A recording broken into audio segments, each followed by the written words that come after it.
ముందుగా ఈ యొక్క మంచి కార్యక్రమానికి నేను రాజకీయ ప్రసంగాలు అయితే చేయదలుచుకోలేదు. గతంలో రాజకీయ పార్టీలో పనిచేశాను, కానీ ప్రస్తుతానికి న్యాయవాదిగా మారిన తర్వాత కొంత సంతృప్తికరమైనటువంటి కార్యక్రమాలు చేయాలనేటువంటి ఉద్దేశంతో మొన్న ఆన్లైన్ లోన్ మాఫియా మీద మనం ఓ రకమైన బహిరంగ యుద్ధాన్ని తెరలేపడం జరిగింది.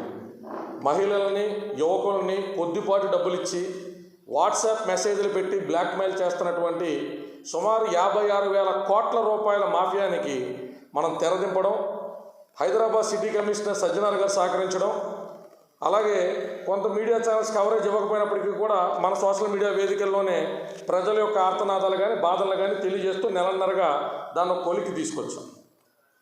ఇక్కడ ఉన్న చాలామంది మిత్రులకు కూడా ఈ విషయం తెలిసే ఉంటుంది. అయితే శివ నా దగ్గరికి ఈ అంశాన్ని పట్టుకొచ్చినప్పుడు నేను కాస్త చికాకు పడ్డాను. రోజు ఫోన్ చేస్తున్నాడు, వీధి విక్రేతలు అన్నాడు, ఆ చట్టం కాపీ ఏదో పంపించేసి అది చూసుకుంటే సరిపోతుందిగా శివ అంటే, లేదన్నా ఒక్కసారి ఇక్కడ జరుగుతున్న సమస్యను వివరిస్తామని సుమారు 12 రోజుల పాటు నాకు కాల్ చేశాడు. నేనేదో ఫోన్ చేయగానే ఇమీడియట్గా జనాలు ఉద్ధరించేసేటట్టు ఇది చాలా అద్భుతమైన సమస్య నేను అనుకోలే. సాధారణంగా లాయర్ కింద కోర్టులో ఉండేటువంటి బిజీ రీత్యా కానీ వేరే కేసులు రీత్యా కానీ నేను ఆదిలో ఇగ్నోర్ చేశాను. కానీ శివ ఎప్పుడైతే ఈ సమస్యను చెప్పాడో, భీమవరంలో మా బంధువులు కూడా చాలామంది మౌలమ్మ గుడి పరిసర ప్రాంతాల్లో కాయగూర వ్యాపారం కానీ అట్టుపూల వ్యాపారం కానీ తెలిసిన వాళ్ళంతా కూడా మా వర్గీయులు కానీ అందరూ కూడా చాలామంది చేస్తుంటారు వ్యాపారం. చిన్నప్పటి నుంచి మావయ్య అత్తయ్య అంటే వాళ్ళు పలకరంతో ఉండడం, మనం ఏ స్థాయిలో ఉన్నా మనకు ఆ పలకరించి చిన్నప్పటి నుంచి తేగలు ఇచ్చేవాళ్ళనో రేపులు ఇచ్చేవాళ్ళనో అలవాటు అయిపోయి మరి ఎంత బాధ ఉంటుందా వీళ్ళల్లో అన్నది శివ మాటల్లో నేను తెలుసుకున్నాను. శివ నాకు చెప్పిన తర్వాత అసలు చట్టం ఏం చెప్తున్నది, సుప్రీంకోర్టు ఎందుకు 28 సంవత్సరాల పాటు దీన్ని పరిశీలించి ఒక అద్భుతమైన జడ్జిమెంట్ని 2014లో ఇచ్చింది, ఆయా రాష్ట్ర ప్రభుత్వాల్ని ఏం అమలు చేయమని చెప్పింది, అసలు నిజంగా వీధి విక్రయదారుల సమస్యకి సమాజానికి సంబంధం ఏంటి అని వెతికినప్పుడు నిజంగా ఆశ్చర్యకరమైన ఆవేదన కలిగించేటువంటి విషయాలు బయటపడ్డాయి. మీరెవ్వరిని మోసం చేయరు, మీరెవ్వరు పొట్టా కొట్టరు. మీ దగ్గర 10 రూపాయలు జొన్న పొత్తు కొనుక్కోవడానికి బేరవాడతాం, అదే జొన్న పొత్తుని రిలయన్స్కి వెళ్ళి 25 రూపాయలు 50 రూపాయలు కొనుక్కోవడానికి ఆనందపడతా ఉంటాం. మీ దగ్గర లేని హైజీను వాళ్ళ దగ్గర ఉన్న హైజీను మాకైతే అర్థం కాదు. చిన్నప్పుడంతా ఏ చేతులు కడుక్కోకుండా మీ దగ్గర ఉన్న పళ్ళు తీసుకునే తిన్నాం. ఈ రోజుకి 30 వచ్చినా 35 వచ్చినా ఎవరైనా 40, 50, 60 వచ్చినా కూడా ఆరోగ్యంగానే ఉన్నాం. మీరు నిజంగా చూసినంత అంటే చూసేవాడికి మీరు ఏదో ఈగలో తోలుతా ఉన్నట్టు కనబడుతుంది, కానీ బాడీకి adequate amount of good bacteria కావాలని శాస్త్రవేత్తలు ఎవరో తెల్లతోలు చెప్పితే మనకు మళ్ళీ వాళ్ళ ఆనందం కలుగుతూ ఉంటుంది. ఆర్టిఫిషియల్ కోటింగు, యాపిల్ మీద వ్యాక్స్ కోటింగ్లు లేకుండా సాధ్యమైనంత న్యాచురల్గా తక్కువ ధరలో పోషక విలువలు ఉన్నటువంటి వస్తువులు కనుక విక్రయించాలన్నా ఏం చేయాలన్నా కూడా అది మీ వల్లే సాధ్యమవుతుంది. కూరగాయల బండి వస్తుందంటే ఆ వీధిలో ఉన్నటువంటి మధ్యతరగతి ఆడవాళ్ళందరికీ ఆనందంగా ఉంటుంది. మీరు వాళ్ళు 10 రూపాయలు తక్కువ అయితే రేపు తీసుకుంటాలేమో అని చెప్తారు. రిలయన్స్ మార్ట్లో 10 రూపాయలు కట్టిన తర్వాత బయటికి వెళ్తారు. అంటే నిజం, ఇది వాస్తవం. మనం ప్రాక్టికల్గా మాట్లాడుకుంటే మీ దగ్గర ఇప్పుడు మీరు ఏ వ్యాపారం చేస్తుంటారో నాకు తెలియదు. అట్టుపల్లో కాయగూరలు ఇప్పుడు అయిపోయిన తర్వాత మీ అందరి దగ్గరికి వస్తాం. ప్రతి దగ్గర మీకు ఎంతో కొంత కొదవ పెట్టేవాళ్ళు ఉంటారు. ఒక 50 అనో 100 అనో, అంటే చేతిలో డబ్బులు ఉన్నా లేకపోయినా, భర్త పూట కూలీనాలు చేసేసి డబ్బులు ఇచ్చినా ఇవ్వకపోయినా, జీతం నెలకు ఒకసారి వచ్చినా నెల మొత్తం సరుకులు సరఫరా అవుతున్నాయంటే మీరే కారణం. వీధి విక్రయదారుల్ని కాపాడుకోవాల్సిన బాధ్యత ఇవాళ హైఫై లైఫ్లోకి వచ్చేసి, కాస్ట్లీ జీవితాల్లోకి వచ్చేసి, పనున్నా లేకపోయినా సూపర్ మార్కెట్కి వెళ్తే ఫ్యాషన్ అయిపోయింది. మామూలుగా పూర్వం అయితే 200 రూపాయలు 150 రూపాయలు కాయగూర కొనుక్కుని వచ్చేవాళ్ళు. సూపర్ మార్కెట్కి వెళ్తాడు, పనికి మాలని పనికొచ్చి అన్నీ కలిపి పెడతాడు. అది లెక్క తెలివితేటలో 3,000, 5,000, 10,000 ఇల్లు కొల్లవడం తప్ప ఉపయోగం లేదు. నేను ఈ వీడియో ఎంతమంది చూస్తారో నాకు తెలియదు, కానీ నేను అందరినీ కూడా మనస్ఫూర్తిగా విన్నవించుకునేదాళ్ళు ఏంటంటే, వీధి విక్రయదారుల దగ్గర 2 సూత్రాలు పాటించండి. ఒకటి, గీసి వీళ్ళ దగ్గర బేరవాడడం మానేయండి. 2, వీళ్ళు వ్యాపారం చేస్తున్నప్పుడు హైజీన్ పేరిట దయచేసి అవమానకరమైన ప్రచారాన్ని ప్రజల్లో తీసుకెళ్ళడం మానేయండి. ఎందుకంటే ఒక వీధి విక్రయదారుడు ఎంతో శ్రద్ధాభక్తితో, నేను చాలామందిని చూస్తా, పొద్దున్నే లేచి స్నానం చేసి దేవుడికి అంత దీపారం చేసుకుని అగరత్తి వెలిగించి వ్యాపారం చేస్తాడు. అంతకంటే పవిత్రత ఏముంటుంది, అంతకంటే పారిశుద్ధ్యం ఏముంటుంది? తన సాధ్యమైనంత వరకు కుళ్ళిపోయిన అట్టుపళ్ళు ఆ పూట అమ్ముడవపోయినా, కుళ్ళిపోయిన సరుకులు అమ్ముడవపోయినా ఫ్రిడ్జిల్లో పెట్టి రుచి పచ్చి పోయి పోషక విలువలు పోయిన తర్వాత ఈ సోకాళ్ళు పెద్ద పెద్ద మాల్స్ మాదిరి అమ్మడం. నేను చాలామందిని చూసా, 4,000 3,000 సరుకు తీసుకొచ్చి 2 రోజులు 3 రోజుల తర్వాత అమ్ముడవపోతే కుళ్ళిపోతే జాంకాయలు పక్కన పడేసే వాళ్ళు చూసా, కుళ్ళిపోతే అట్టుపళ్ళు పక్కన పడేసే వాళ్ళు చూసా. వాటిని మళ్ళీ జ్యూసులుగా మార్చి అమ్మేటువంటి తెలివితేటలో మాటలోకి ఉన్నట్టు మనకి ఎక్కడ ఉంటాయి, మనోళ్ళకి ఎక్కడ ఉంటాయి? ఇవాళ ప్రభుత్వం మీద ప్రజా ప్రయోజన వ్యాజ్యం ఎందుకు వేస్తున్నాం అని అడిగారు నన్ను.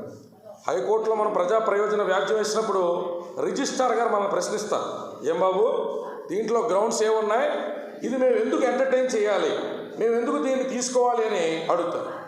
నేను చెప్పిన 3 అంశాలు చాలా నచ్చి దానికి సంబంధించి రేపు ఎల్లుండే ఎస్ఆర్ నెంబర్ కూడా వేస్తారు. దాని తర్వాత చీఫ్ జస్టిస్ గారి ముందు మన వాదనలు వినిపిస్తాం.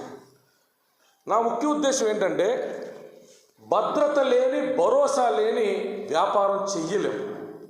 పొద్దుకూకులా దినదనగండం నూరేళ్ళు వేసుకుని వ్యాపారం చేయగలుగుతామా?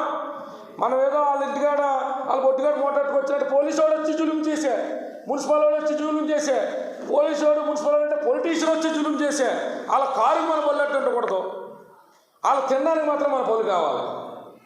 వాళ్ళు సాయంత్రం 7 తర్వాత మందు తాగితే మందులో మంచిగా మన యాపిల్ కాయలు కావాలి, మన జాంకాయలు కావాలి, మన కారం పెట్టి ఉప్పు కారం కావాలి, అన్నీ కావాలి. కానీ మన బొల్లెట్టు ఉంటే మాత్రం పెస్టేజ్ వచ్చేస్తుంది. ఇవన్నీ ఎందుకు జరుగుతున్నాయి? గౌరవం మీకు కల్పించమని చెప్పినటువంటి చట్టాన్ని అమలు చేయకపోవడం వల్ల జరుగుతుంది. మీరు ఎవరు పొట్ట కొడుతున్నారు? ఎవరు పొట్ట కొట్టట్లా.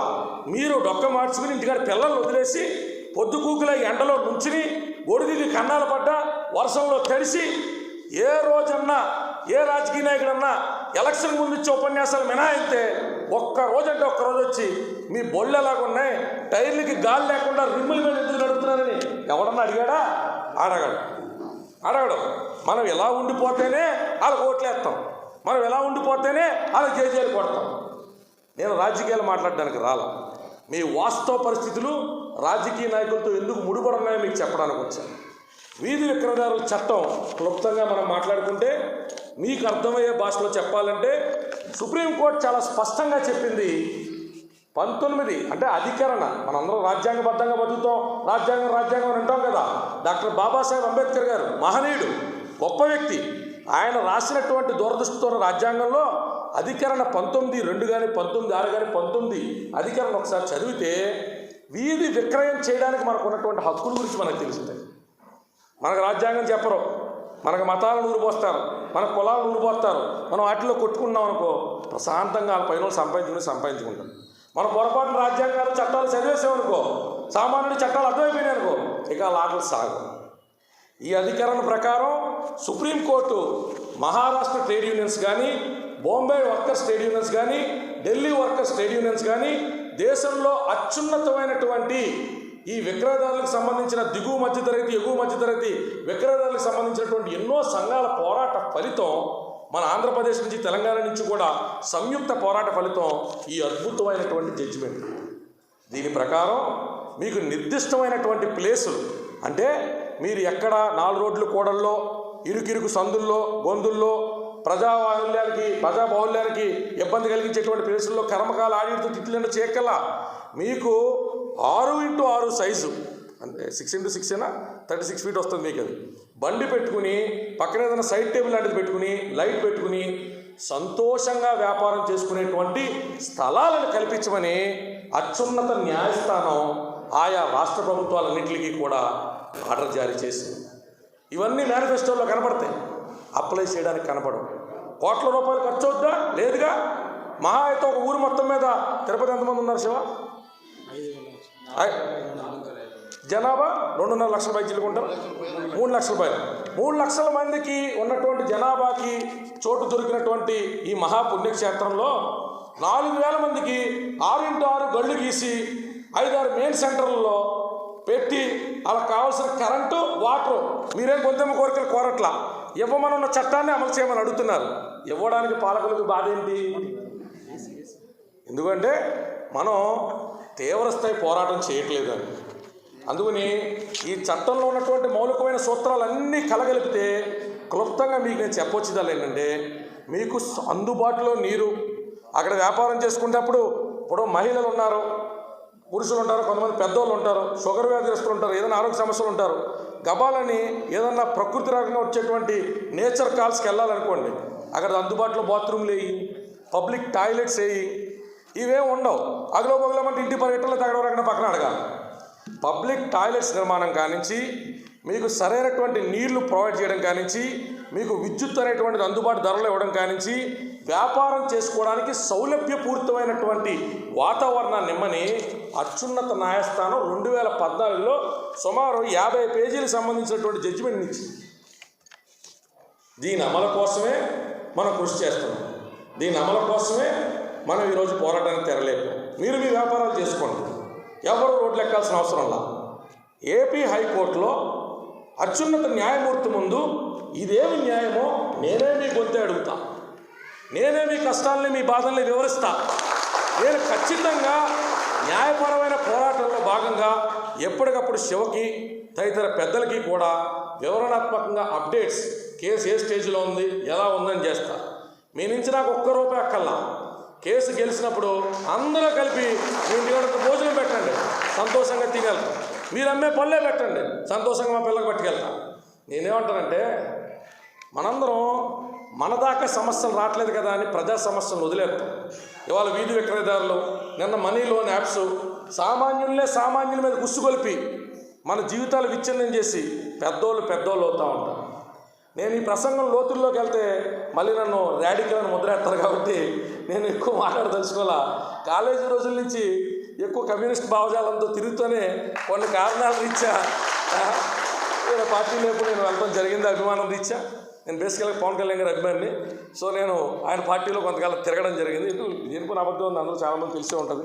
ప్రస్తుతం అయితే రాజకీయాల నుంచి కొంతకాలం వైద్యులకి న్యాయ వృత్తులోనే ప్రజలకు నాదైనటువంటి శైలిలో నాకు తోచినటువంటి సేవ చేసుకుందామని బయటకు వచ్చాను. సో ఓవరాల్గా నేను మీకు చెప్పేదాన్ని ఏంటంటే, ఈ చట్టం గురించి నేను ఒక అరగంట మీకు ఉపన్యాసం ఇచ్చినా మీకు చెప్పాల్సినటువంటి మౌలిక సూత్రం మాత్రం మీ హక్కుల గురించి. ఇందాక శివ స్పష్టంగా చెప్పినట్టు, మిమ్మల్ని ఎవడన్నా ఈసారి లాఠీ ఎత్తితే, మిమ్మల్ని ఎవడన్నా ఈసారి ఖాళీ చేయమని చెప్తే, మీ మీద ఎవడన్నా దుర్భాషలాడితే, కాలు ఎత్తితే ఆడి కమిషనరా పెద్ద స్థాయిలో ఉన్న పోలీస్ ఆఫీసర్ అనేటువంటిది మీరు లెక్క చేయాల్సిన అవసరంలా. భౌతిక దాడులకి పాల్పడమని చెప్పట్లా. మీ అందరి చేతిలో స్మార్ట్ ఫోన్లు ఉన్నాయిగా.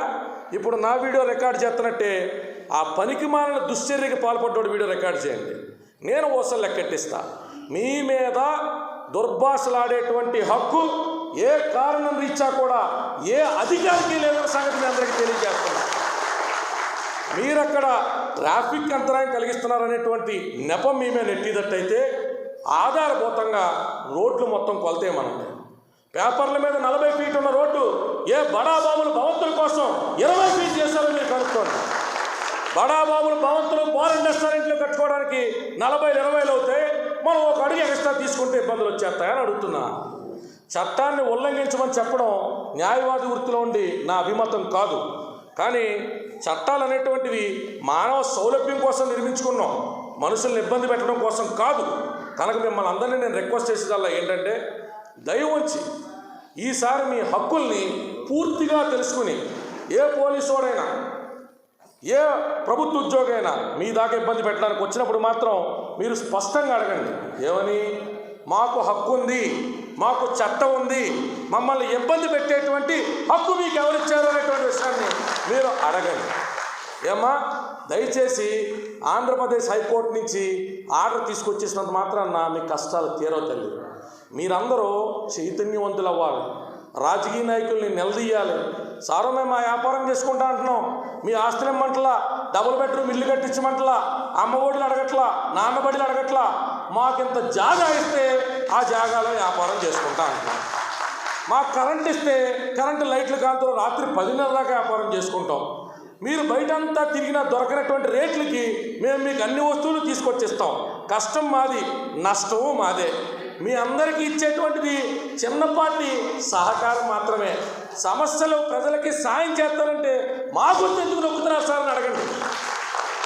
మీరు చైతన్యవంతులు కాకుండా ఈ సదస్సులు ఎన్ని పెట్టుకున్నా, నాలాంటి వాళ్ళు వచ్చి ఎన్ని ఒకదంపుడు ఉపన్యాసాలు ఇచ్చినా తెల్లారి పొద్దున సమస్య మీదే.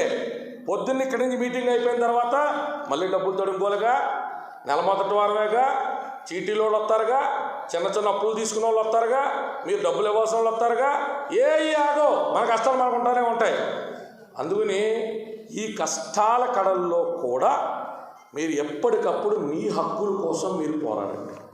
పోరాటం అంటే మిమ్మల్ని పనులు మార్కులు రోడ్డు మీద రమ్మంటలా, మీ నిరసన శాంతియుతంగా తెలియచేయండి. శివలాంటి వాళ్ళకో, ఏఐటీయూసీ రన్ చేసేటువంటి వ్యక్తులకో వీళ్ళందరికీ కూడా సహకారంగా నిలబడండి. కార్మికుల యొక్క హక్కుల కోసం మీరు ఐక్యంగా పోరాడినప్పుడు మాత్రమే మీకు న్యాయం జరుగుతుందని తెలియజేసుకుంటూ, ఈ అద్భుతమైనటువంటి అవకాశం ఇచ్చినటువంటి శివకి కానీ తదితర పెద్దలందరికీ కానీ నేను పేర్లు గుర్తుపెట్టుకోవడంలో కాస్త వీక్. నేను అందుకే పేర్లు మర్చిపోయిన అందరూ సోదర సమానులే. తిరుపతి ఖచ్చితంగా మళ్ళీ వస్తా. తిరుపతి నాకు చాలా ఇష్టం. మా నాయనది ఇక్కడ పక్కన నంద్యాలలో పుట్టడం మా నాన్న. నేను వెస్ట్ గోదావరిలో పెరిగిన, ఎక్కువ శాతం నాకు తిరుపతితో కానీ చుట్టుపక్కల ప్రాంతాల కర్నూలుతో కానీ నాకు బాగా సంబంధ బాంధవ్యాలు ఉన్నాయి. స్వామివారి దర్శనానికే కాకుండా ఈరోజు స్వామివారి సన్నిధానంలో ఉన్నటువంటి మీలాంటి కార్మికుల యొక్క సౌకర్యార్థం పోరాడేటువంటి అవకాశం ఆ శ్రీమన్నారాయణ ఇచ్చినందుకు కూడా నేను మనస్ఫూర్తిగా వేడుకుంటూ సెలవు తీసుకుంటాను. జై భీమ్, జై భారత్.